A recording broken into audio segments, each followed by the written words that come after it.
नमस्कार श्रोते हो, मी विजय आपल्या सर्वांचे स्वागत करतो वितेक्षी ऑफिशियल या मराठी ऑडिओ बुक यूट्यूब चॅनलवर. वितेक्षी ऑफिशियल चॅनलचे जेही सबस्क्रायबर आहेत त्यांचे मनपूर्वक आभार. जे व्हिडिओजना लाईक शेअर करत आहेत आणि कमेंटमध्ये आपला अभिप्राय नोंदवत आहेत त्यांचेही मनपूर्वक आभार. आपला पाठिंबा मला नवनवीन व्हिडिओज बनवण्यासाठी प्रोत्साहन देतो. अशाच प्रकारे तुमचं सहकार्य आणि साथ राहू द्या. तर तयार व्हा आपला साहित्यिक प्रवासाला सुरुवात करण्यासाठी. नवनवीन भाग ऐकण्यासाठी चॅनलला सबस्क्राईब करा आणि तुमचे प्रतिसाद मला नक्की कळवा. शब्दांच्या या प्रवासात आपलं मनपूर्वक स्वागत आहे. तर सुरुवात करूया वाचनाला. पुस्तकाचे नाव आहे जग बदलणारा बाप माणूस भाग 10वा, ज्याचं शीर्षक आहे तहानलेला विद्यार्थी ते चवदार पाणी. समतेचा संगर, महाडचा सत्याग्रह. बालपणी वर्गाच्या बाहेर बसणाऱ्या एका अस्पृश्य मुलाला प्यायला पाणीही मिळत नव्हतं. अस्पृश्यतेच्या कारणास्तव पाण्याविना अनेक वेळा त्यास व्याकुळ व्हावं लागलं. तेव्हा त्यांच्या मनात रुजलं की अगदी आपला पाणी घेण्याचा मानवी मूलभूत हक्कही नाकारला जातोय. याच्या मुळाशी आहे ती जात अस्पृश्यता. ती निवारण्यासाठी आपल्याला लढावं लागेल. आणि या योद्ध्याने या सामाजिक लढाईचं रणशिंग फुंकलं आणि जगातील पाण्यासाठी, समतेच्या हक्कांसाठीचा पहिला सत्याग्रह रायगडच्या मातीत महाड येथे त्यांच्या नेतृत्वात झाला. मूलभूत मानवी हक्कांसाठी तो संघर्ष करणारा, जग बदलणारा बाप माणूस म्हणजे विश्वरत्न परमपूज्य डॉक्टर बाबासाहेब आंबेडकर. डॉक्टर बाबासाहेब आंबेडकर यांचे वडील रामजी बाबा हे सैन्यातून सेवानिवृत्त झाल्यानंतर सातारा जिल्ह्यातील खटाव तालुक्यातील गोरेगाव येथील रोखपाल म्हणून कामाला लागले होते. त्या ठिकाणी दुष्काळाच्या काळात लोकांच्या हाताला रोजगार मिळावा व त्यांना सरकारकडून पैसा देता यावा म्हणून रोजगार हमीची मोठमोठी कामे काढण्यात आली होती. त्या माध्यमातून तलावाचे खोदकाम त्या ठिकाणी चालू होते. त्या कामावर रामजी बाबा सुभेदार हे रोखपाल म्हणून काम करत आहेत. तर त्यांचा परिवार साताऱ्यात राहत होता. त्या काळात डॉक्टर बाबासाहेब आंबेडकरांचे वय साधारणतः 10 वर्षाचे होते. आईविना पोरके झालेले बाबासाहेब म्हणजे छोटा भिवा आपल्या भावंडांसह आत्याच्या देखरेखीसाठी साताऱ्यात वाढत होता. तेव्हा उन्हाळ्याच्या सुट्ट्यांच्या काळात रामजी बाबांनी तार पाठवली की मुलांना सुट्टीला काही दिवसांसाठी इथे गोरेगावला पाठवा. सुट्टीला रामजी बाबांकडे गोरेगावला जायचे म्हणून छोटा भिवा, त्यांचा भाऊ व बहिणीचा मुलगा अशी छोटी मुलं गोरेगावला निघाली. तशी चिठ्ठी, गाडीची वेळ व गोरेगावला पोहोचण्याची अंदाजे वेळ त्यांनी रामजी बाबांना पत्र पाठवून कळवली होती व तेथे मसूर स्टेशनला घ्यायला येण्याचा बंदोबस्त करावा असे सांगितले होते. सर्व तयारी व्यवस्थित झाली होती. मुलं गोरेगावला जाण्यासाठी चांगली छान छान कपडे घालून निघाली. पिशव्या घेऊन ती सातारा स्टेशनवर पोचली आणि तिथून गोरेगावजवळ असणाऱ्या मसूर स्टेशनला जाणाऱ्या रेल्वेने निघाली. दिवस मावळतीला चालला होता. तेव्हा ते मसूर स्थानकावर पोचले. तेथे उतरल्यानंतर सर्व प्रवासी आपापल्या मार्गाला निघून गेले. त्या स्थानकावर भिवा आणि त्यांची भावंड एवढेच उरले होते. ते वाट पाहत होते की वडिलांनी कोणाला तरी आपल्याला घ्यायला पाठवले असेलच. बराच वेळ वाट पाहून कोणीच आलेलं दिसेना. तेव्हा तीही छोटी मुलं कावरीबावरी झाली. इतक्यात स्टेशन मास्तर त्या मुलांकडे आला. त्यानेही स्वच्छ टापटीप असणारी, चांगले कपडे घातलेली मुलं पाहिली. त्यामुळे त्याला वाटले नक्कीच ही चांगल्या सवर्ण घरातील असणार आहेत. तो त्यांच्याजवळ आला आणि काळजीने त्यांची विचारपूस केली. भिवाने त्यांना स्पष्ट सांगितले की आम्हाला गोरेगावला जायचे आहे. तेथे आमचे वडील आहेत. स्टेशन मास्तर म्हणाला, मी काहीतरी व्यवस्था तुम्हाला करून देतो, काळजी करू नका. पण जाता जाता त्याने मागे वळून विचारले, तुम्ही कोण आहात? त्यावर हजर जवाबी छोट्या भिवाने कोणताही विचार न करता पटकन उत्तर दिले, महार. हे उत्तर ऐकल्या ऐकल्या स्टेशन मास्टरचा चेहरा उतरला.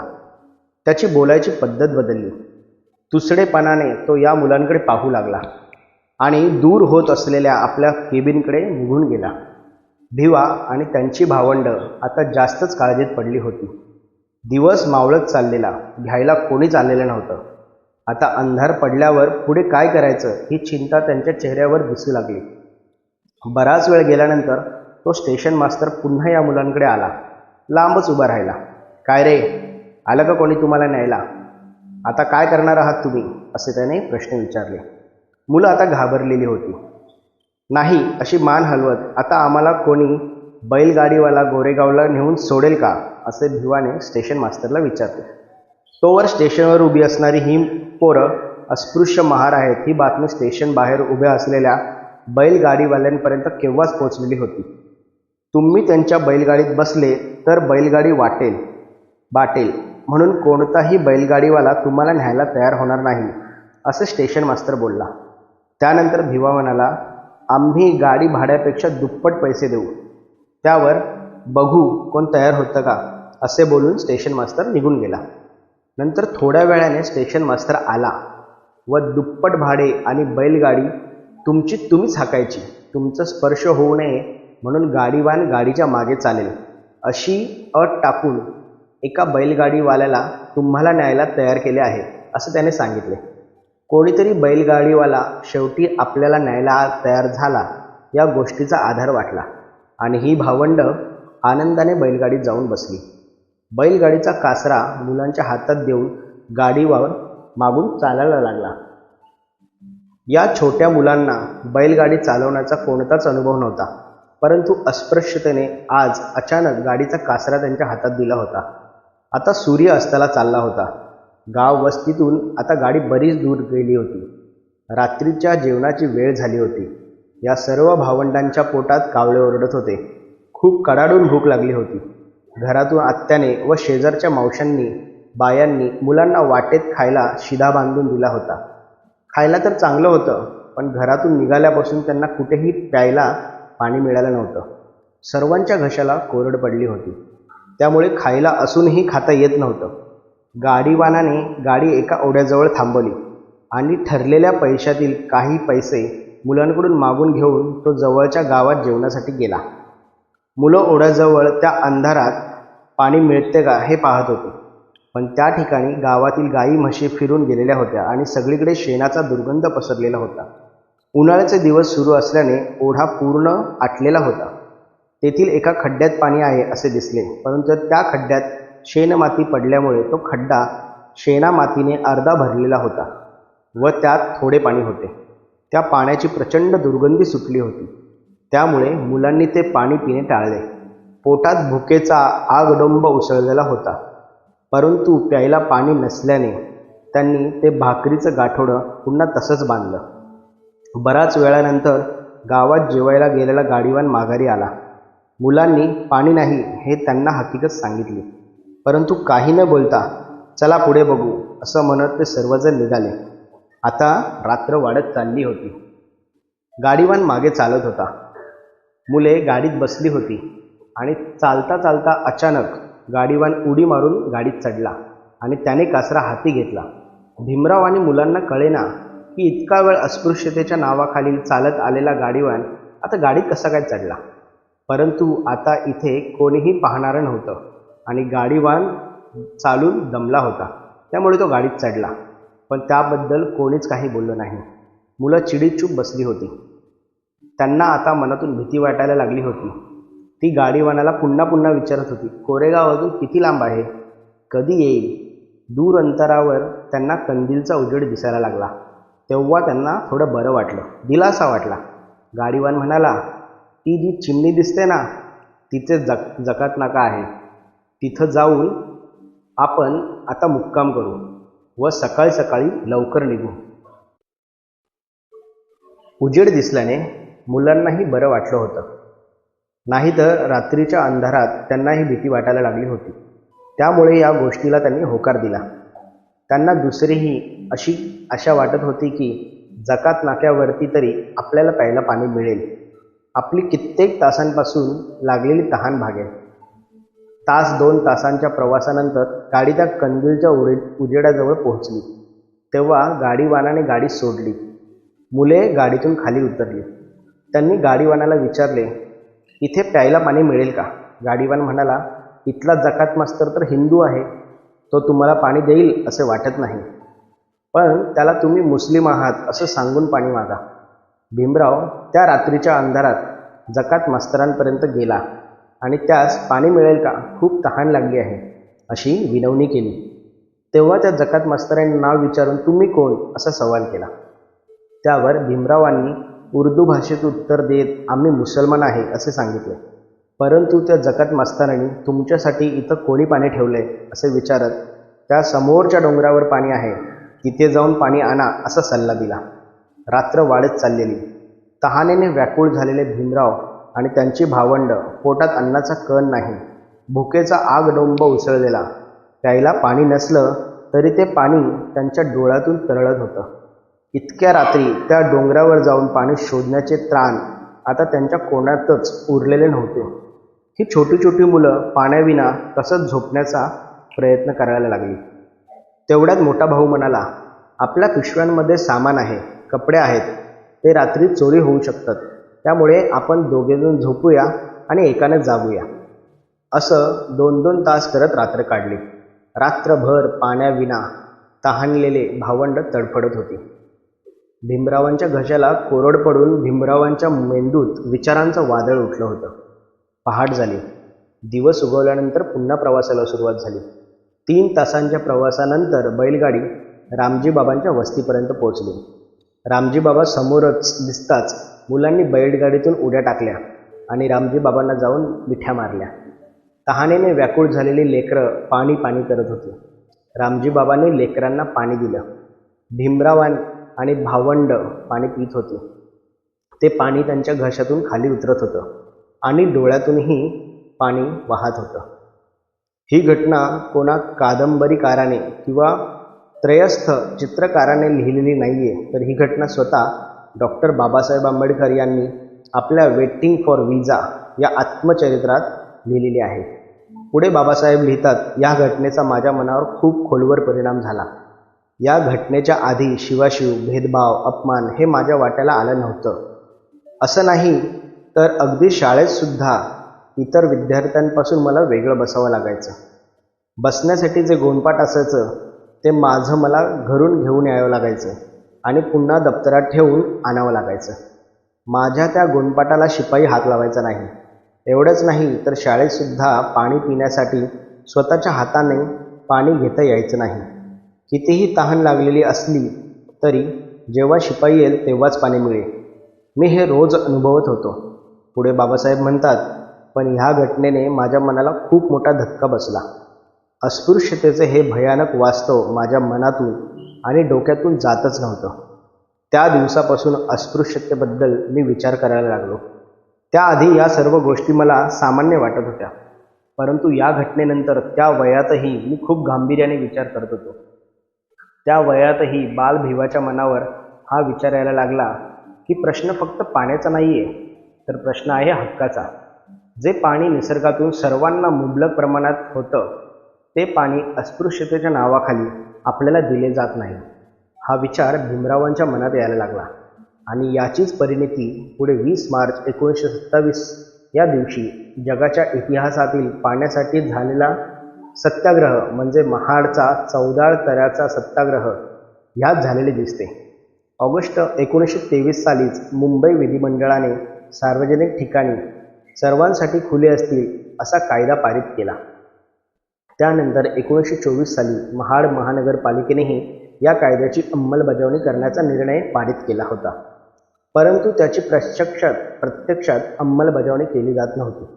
डॉक्टर बाबासाहेब आंबेडकर यांच्या मनावर बालपणापासून आघात करत असलेला हा प्रश्न, जगायला जीवनावश्यक असतं ते पाणी. एक वेळ अन्न नसलं तरी माणूस काही दिवस जगू शकतो, परंतु पाण्याविना काय तडफड होते याचा अनुभव बालपणापासून भीमरावांनी घेतलेला होता.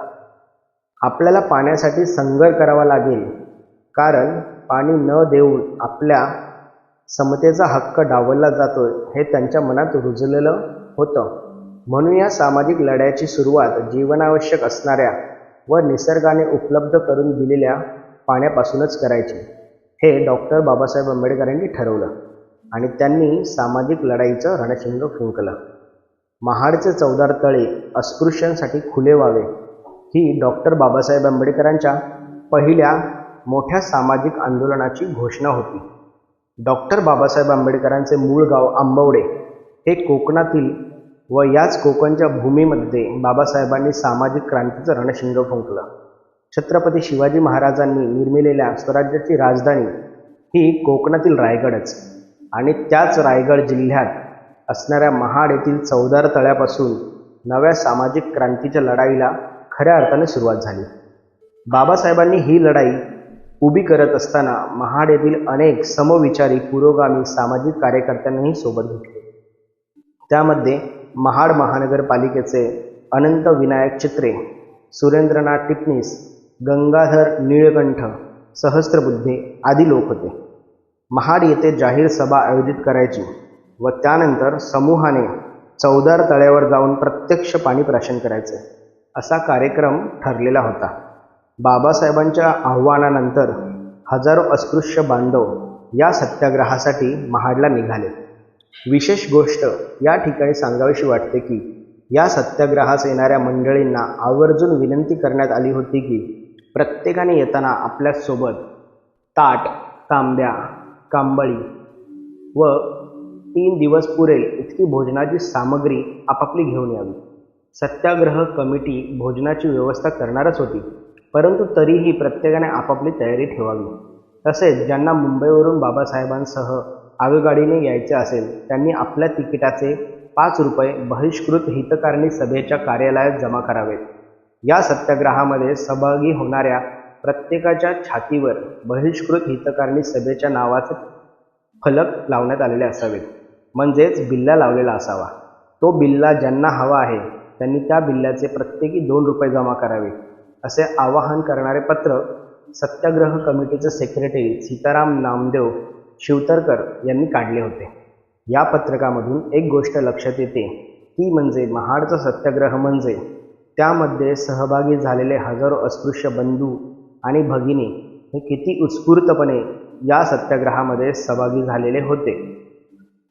डॉक्टर बाबासाहेब आंबेडकर हा महान नेता त्यांना लाभलेला होता आणि त्यासाठी स्वखर्चातून ते या लढाईमध्ये सहभागी होत होते.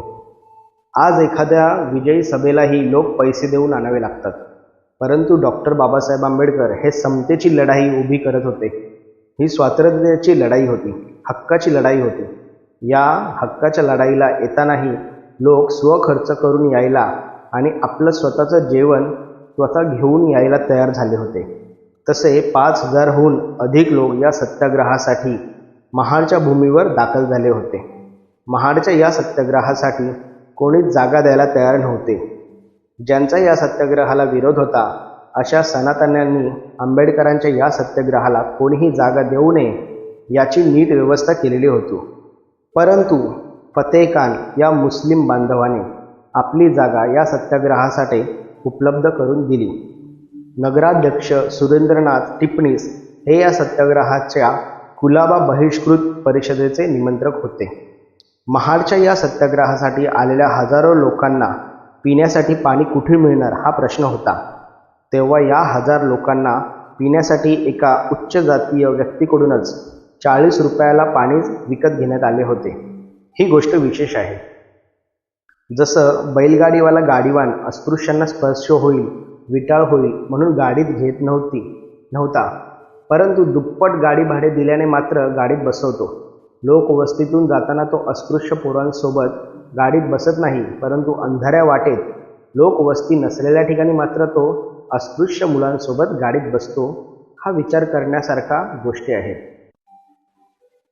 19 व 20 मार्च 1923 या 2 दिवशी देशाच्या इतिहासातील महत्त्वाचा ठरलेला महाडचा सत्याग्रह सुरू होता. या परिषदेला 5,000हून अधिक बांधव उपस्थित होते. विशेष म्हणजे यामध्ये महिलांची संख्या ही पुरुषांपेक्षा अधिक होती. बाबासाहेबांच्या आव्हानाला प्रतिसाद देत अनेक भगिनी आपल्या चिल्यापिल्यांसह या सत्याग्रहामध्ये सहभागी झाल्या होत्या. बाबासाहेब या सर्व भगिनींना आपल्या भाषणामध्ये विशेष आवाहन करतात की आता आपण आपल्या अस्पृश्यतेच्या ज्या निशाण्या आहेत त्या आपण मिटवल्या पाहिजे.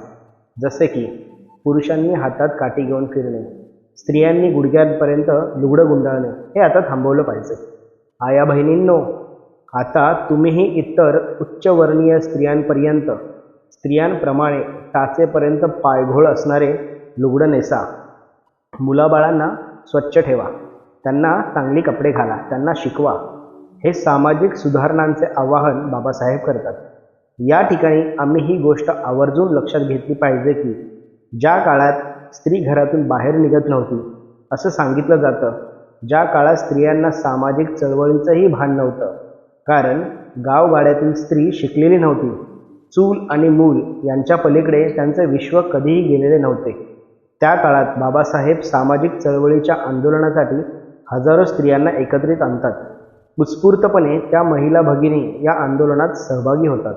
जीवाची पर्वा न करता आपल्या मुलाबाळांना घेऊन त्या सत्याग्रहात सहभागी होतात.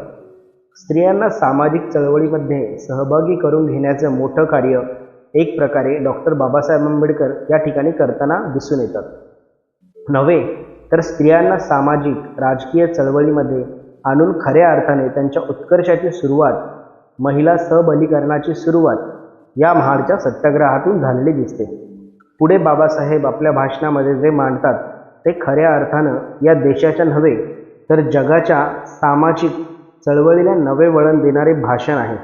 ज्याप्रमाणे भारतात अस्पृश्यांवर या ठिकाणी अनन्वित अत्याचार होत होते, भेदभाव होत होता, त्यांचा स्पर्शही विटाळ समजला जायचा आणि अशाच प्रकारे जगातल्या अनेक देशांमध्ये त्या काळात अस्पृश्यता होती.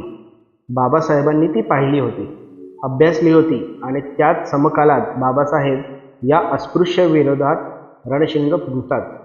महाडच्या त्या सत्याग्रहामध्ये भाषणाला उभे राहिलेले बाबासाहेब अस्पृश्यतेवर प्रहार करताना आणि त्या सत्याग्रहाची नेमकी भूमिका मांडताना म्हणतात, सत्याग्रह कमिटीने आपणास महाडला बोलवलेले आहे.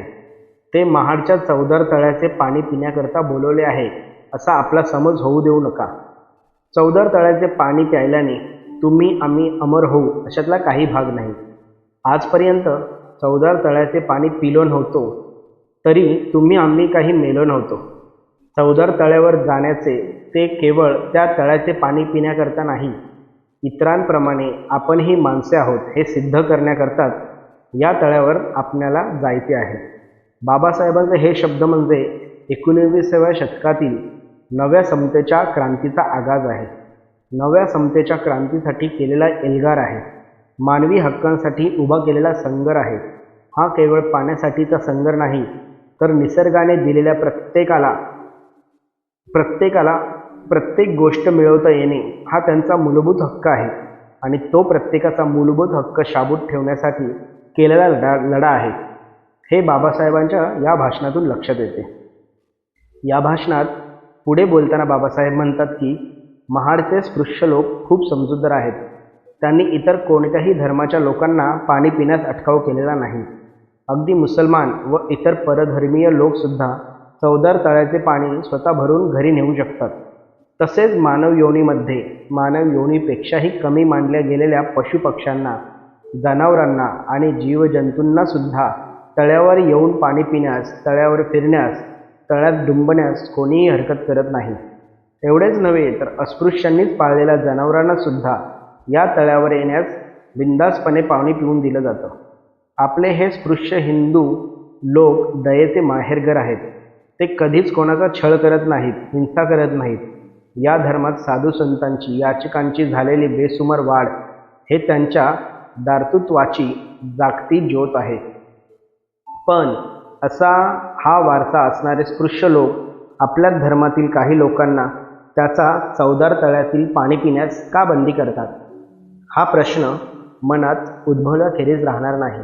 या प्रश्नाचे उत्तर काय हे सर्वांनी आधी नीटपणे समजून घेतले पाहिजे, तरच आजच्या सभेचे महत्त्व पूर्णपणे आपल्याला लक्षात येईल असे मला वाटते. असे बोलून बाबासाहेब पुढे सांगू लागतात, स्पृश्य लोक अस्पृश्य लोकांना तळ्याचे पाणी पिऊ देत नाहीत, त्यांना स्पर्श करू देत नाहीत. याचे कारण हे नाही की अस्पृश्यांनी तळ्यातील पाण्याला स्पर्श केल्यानंतर पाणी नासेल, बाटेल अथवा पाण्याची वाफ होऊन पाणी संपेल.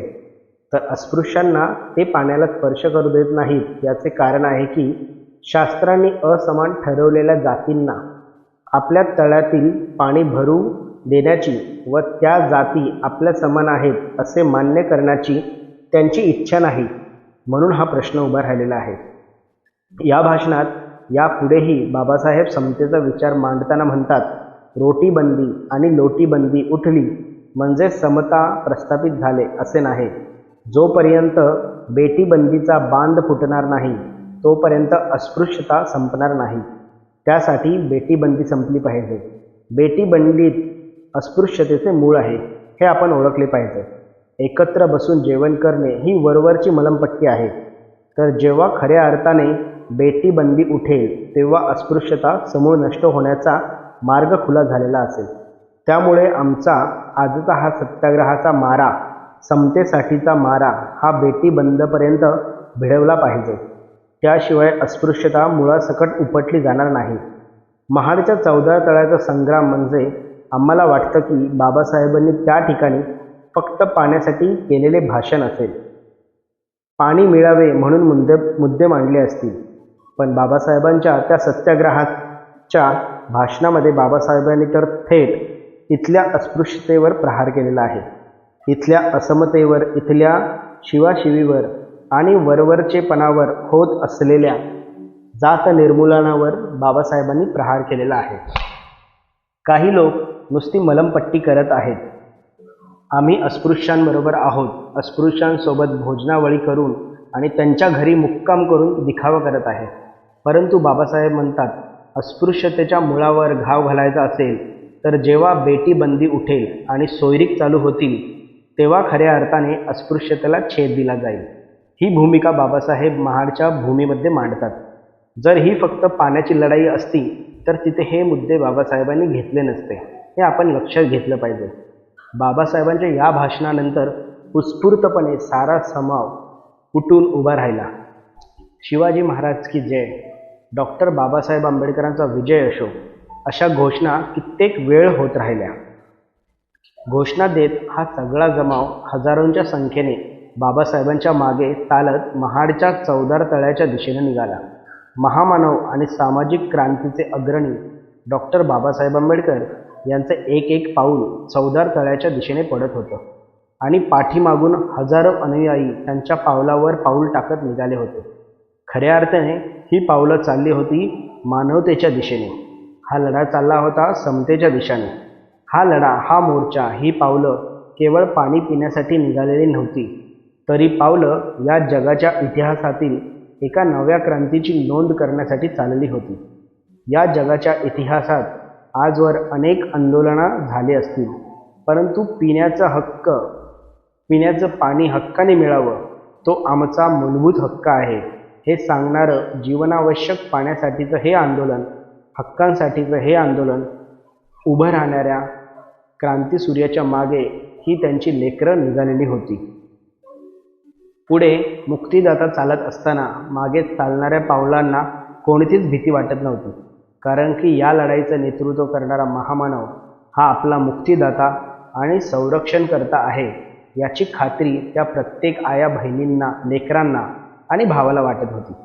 बाबासाहेब यांच्या नावावर आणि पावलांवर विश्वास ठेवून एक एक पाऊल बाबासाहेबांच्या मागे पडत होतं. बाबासाहेब महाडच्या त्या 14 तळ्याच्या दारापाशी पोहोचले. चारही बाजूंनी दारं असणारं त्या 14 तळ्याच्या समोर ज्ञानाचा, धैर्याचा सागर उभा राहिला होता. त्याचं प्रतिबिंब त्या पाण्यावर दिसत होतं. पाणी वाऱ्याने हलत होतं आणि या ज्ञानसागराच्या मागे असणारा जनसमूह मोठ्या मोठ्याने घोषणा देत होता, छत्रपती शिवाजी महाराज की जय, कोण आला रे कोण आला, दलितांचा राजा आला, डॉक्टर बाबासाहेब आंबेडकरांचा विजय असेल. या घोषणांनी आसमंत निनादून गेला होता. तळ्याच्या त्या दारापासून एक एक पाऊल टाकत बाबासाहेब पायऱ्या उतरू पाण्यापर्यंत गेले. बाबासाहेब खाली वाकले आणि बाबासाहेबांचा स्पर्श त्या 14 तळ्याच्या पाण्याला झाला. पाणीही शहारलं. बाबासाहेबांच्या ओंजळीने पाण्यावरती तरंग उठले. बाबासाहेबांचे प्रतिबिंब त्या पाण्यावरून संपूर्ण तळ्यात पसरत होतं. बाबासाहेबांनी ओंजळभर पाणी घेतलं आणि उभे राहत सर्वांकडे पाहून ते पाणी प्राशन केलं. तो क्षण, ती घटना या देशाच्याच नव्हे तर जगाच्या इतिहासात सुवर्णाक्षरांनी कोरली गेली. महाडचे ते 14 तळे इतिहासात अजरामर झाले. त्यानंतर बाबासाहेबांच्या सोबत आलेल्या अनुयायांनीही बाबासाहेबांचे अनुकरण करत 14 तळ्याचे पाणी प्राशन केले. सर्वांच्या चेहऱ्यावर एक खूप मोठी लढाई जिंकल्याचा आनंद होता.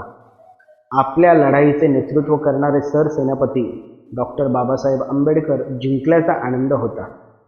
विजयाच्या आनंदाच्या घोषणा दिल्या जात होत्या. छत्रपती शिवाजी महाराजांच्या नावाचा जय जयकार केला जात होता. चवदार तळ्याचे पाणी प्राशन करून सत्याग्रह पूर्ण झाला होता. बाबासाहेब आपल्या अनुयायांना पुन्हा घेऊन परिषदेच्या मंडपाकडे निघाले. तेथे जाऊन बाबासाहेबांनी सर्वांना शांततेचे आवाहन केले. तसेच या ठिकाणी कोणतीही हिंसा करायची नाही हा आदेश बाबासाहेबांनी दिला आणि तो प्रत्येकाने पाळावा असेही सांगितले व बाबासाहेब त्यांच्यासाठी असलेल्या निवासस्थानी निघून गेले. एकीकडे या समतेच्या पाखरांचा पाण्याच्या हक्कासाठी संघर्ष सुरू होता. ते खुल्या तळ्याचे पाणी आपल्या चोचीत घेत होते, तर दुसरीकडे या विरोधात षडयंत्र रचली जात होती. हा सत्याग्रह कसा मोडून काढायचा यासाठी अनेक सनातनी लोक महाडच्या आसपासच्या गावखेड्यांतल्या लोकांना भडकवत होते. बाबासाहेब व अनुयायी पाणी प्राशन करून आता विश्वेश्वराच्या मंदिरात जाऊन देव आणि मंदिर बाटवणार आहेत अशी अफवा मंदिराच्या पुजाऱ्याने उठवली. हा म्हणता ही अफवा सगळीकडे पसरली. हातात लाठ्या खाट्या घेऊन अनेक स्पृश्य तरुण नागरिक सत्याग्रहासाठी जमलेल्या अस्पृश्य बांधवांवर चालून गेले. दिसेल तिथे मारहाण करायला सुरुवात झाली. अनेक अस्पृश्य बांधवांची डोकी फुटली. आया बहिणींनी लाठ्या काट्या मारहाण करण्यात आली. स्थानिक पुढारी चित्रे सहस्त्रबुद्धे यांनी ठिकठिकाणी मध्यस्थी करून अनेकांना थांबवण्याचे प्रयत्न केले. तसं पाहायला गेलं तर या घटनेमध्ये महाडच्या या स्पृश्य जमावापेक्षा सत्याग्रहासाठी जमलेले बाबासाहेबांचे अनुयायी संख्येने अधिक होते. त्यांनी ठरवलं असतं तर हातात असणाऱ्या काठ्यांनी ते प्रतिकार करू शकले असते किंवा सर्वांना मारूही शकले असते. परंतु बाबासाहेबांनी सत्याग्रहाला आलेल्या सर्वांना आदेश दिला होता, शब्द दिला होता की आपल्याला या ठिकाणी कोणतीही हिंसा करायची नाही. त्यामुळे एकानेही उलट हिंसा केली नाही. हा हल्ला अत्याचार सुरू असताना डॉक्टर बाबासाहेब आंबेडकरांपर्यंत वार्ता गेली. बाबासाहेब तडक उभे राहिले, निघाले. बाबासाहेबांना अनेक लोक अडवण्याचा प्रयत्न करत होते. बाबासाहेब, तुम्ही स्वतः जाऊ नका, तुम्हालाही मारण्यासाठी कट केलेला असू शकतो असे सांगत होते. पण बाबासाहेब थांबले नाहीत. माझ्या अनुयायांवर हल्ला होत असताना मी इथे कसा थांबू हा प्रश्न त्यांना पडला असेल. बाबासाहेब निर्भीडपणे झपाझप पावले टाकत परिषदेच्या ठिकाणापर्यंत आले. बाबासाहेब येत आहेत हे पाहून सर्व अनुयायांमध्ये पुन्हा नवचैतन्य निर्माण झाले. आता बाबासाहेब काय आदेश देतात याची अनेक जण वाटच पाहत होते. बाबासाहेब त्या ठिकाणी आले. मारेकरीसुद्धा तिथून जवळच होते. परंतु आपल्या अनुयायांच्या समोर बाबासाहेब पहाडाप्रमाणे उभे राहिले आणि आता कोणाला हल्ला करायला यायचे असेल तर आधी माझ्याशी बोलावं लागेल, माझ्यावर हल्ला करावा लागेल. या निश्चयाने हा महामेरू तिथं उभा राहिला. बाबासाहेबांनी जर हिंसेचे प्रत्युत्तर हिंसेने द्यायचे ठरवले असते तर महाडात आलेल्या अंगापिंडाने बलदंड असलेल्या या 5,000हून अधिक अनुयायांनी जशास तसे उत्तर किंवा त्यापेक्षाही जोरदार उत्तर दिले असते. परंतु अहिंसा नायक डॉक्टर बाबासाहेब आंबेडकरांना या ठिकाणी रक्ताचा थेंबही सांडू द्यायचा नव्हता. त्यांना ही क्रांतीची नवी परिभाषा लिहायची होती आणि त्यांनी ती लिहिली. आम्हाला इतिहासात जेव्हा अहिंसेच्या गोष्टी शिकवल्या जातात तेव्हा ही गोष्ट आवर्जून सांगितली पाहिजे की डॉक्टर बाबासाहेब आंबेडकर यांनी जगाच्या पाठीवरची सर्वात मोठी मानव मुक्तीची क्रांती केली. पाण्यासाठी सत्याग्रह केला, पण जगातील या सर्वात मोठ्या मानव मुक्तीच्या क्रांतीमध्ये त्यांनी कुठेही हिंसेचे समर्थन केले नाही. कुठेच कोणाच्या हातात लाट्या काट्या तलवारी देऊन लढा, मारामाऱ्या करा असं सांगितलं नाही. तर त्यांनी ही जगातील सर्वात मोठी मानवमुक्तीची लढाई अहिंसेच्या मार्गाने जिंकली. म्हणून या जगातले अहिंसा नायक म्हणून डॉक्टर बाबासाहेब आंबेडकर यांच्याकडे आपल्याला पाहता आलं पाहिजे. ते बाबासाहेब आंबेडकर सर्वांना समजले पाहिजेत. अरे, लहानपणी पाण्यासाठी तळमळणारा जीव, पाणी मागत उभं राहावं लागणारा विद्यार्थी, ते पाण्याच्या हक्कासाठी, समतेच्या हक्कासाठी जगातील सर्वात मोठा सत्याग्रह करणारा आणि जग बदलणारा बाप माणूस म्हणजे विश्वरत्न परमपूज्य डॉक्टर बाबासाहेब आंबेडकर हे आहेत. हे प्रेरणादायी बाबासाहेब आंबेडकर या नव्या पिढीला समजले पाहिजेत. या देशात जो कालपर्यंत अस्पृश्य होता त्या बांधवाला याची जाणीव असली पाहिजे की आज समतेचा पाण्याचा घोट जो तुम्ही घेत आहात तो तुम्हाला तुमचा हक्क मिळत आहे. ते समतेचे पाणी तुमच्या घरातील माठापर्यंत येण्यासाठी ज्यांनी आपल्या आयुष्यात अनेक उन्हाळे सहन केले ते विश्वरत्न डॉक्टर बाबासाहेब आंबेडकर यांच्या कार्याला आणि त्यांनी दाखवलेल्या मार्गांना विसरता कामा नये. डॉक्टर बाबासाहेब आंबेडकरांची ही लढाई न्यायाची लढाई होती. ती लढाई तो समतेचा सत्याग्रह, महाडचा सत्याग्रह म्हणून जरी तेव्हा जिंकला असेल तरीही अखंड सामाजिक समतेचा, मानवी समतेचा सत्याग्रह बाबासाहेबांना अजून जिंकायचा आहे. त्यांची लढाई अजूनही सुरू आहे. कारण हा सत्याग्रह, ही लढाई जर समतेसाठीची होती, जातीयतेविरोधातील होती, अस्पृश्यतेविरोधातील होती, तर ती जातीयता आजही पूर्णतः संपलेली नाही. बाबासाहेबांची ही लढाई त्यांच्या विचारांच्या वारसदारांना आपल्या खांद्यावर घेऊन पुढे जावे लागेल. ही लढाई पुढे जात असताना या देशाची काय स्थिती आहे हे आम्हाला पाहावं लागेल. आजही या देशांमध्ये पाण्यासाठीचा संघर्ष थांबलेला नाही आहे. आज 21व्या शतकातही या देशात समतेसाठीच्या लढायांची गरज आहे. म्हणूनच महाडच्या सत्याग्रहाला 95 वर्ष पूर्ण होत आली तरीही या देशातील सामाजिक धुरीण असणाऱ्या डॉक्टर बाबा आढाव यांच्यासारख्या कार्यकर्त्याला एक गाव एक पाणवठा ही योजना राबवावी लागते. म्हणजेच अजूनही महाडचा सत्याग्रह संपलेला नाही. हा महाडचा सत्याग्रह लवकरात लवकर जिंकणे ही नव्या भारताची गरज आहे. हा नवा आधुनिक भारत हा समतेचा भारत असला पाहिजे. यासाठी आपल्याला बाबासाहेबांच्या स्वप्नातला अहिंसात्मक लढा उभा करावा लागेल आणि तो लढा जिंकावाही लागेल. धन्यवाद. लवकरच भेटू पुढच्या भागामध्ये.